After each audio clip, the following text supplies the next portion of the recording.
This segment brought to you by NAB. We see Australian business.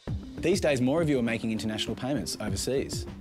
With advances in technology and the strength of the Australian dollar, it's become more and more common for businesses to import goods from international suppliers. So here are a few tips as far as making international payments easier and quicker. It's really important to try and lock in your exchange rate before you send the funds.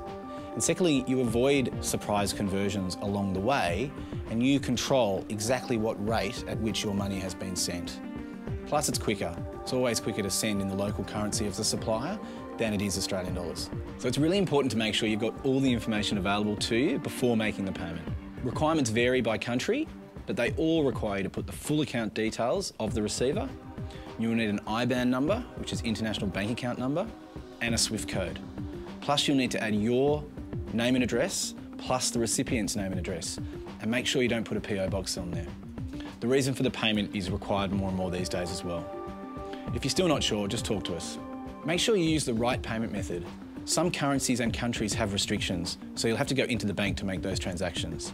But wherever possible, try and use internet banking or some other online channel because they're quicker, cheaper and easier, especially for smaller transactions.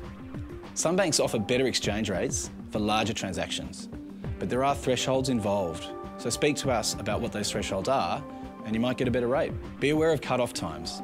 If a payment is processed before the cut-off time, it should arrive at the supplier's account the very same day. But if you miss that cut-off, it won't arrive until the next business day. Different currencies have different cut-off times and processing requirements, so it's important to know the difference. Visit nab.com.au/smallbusiness for more information.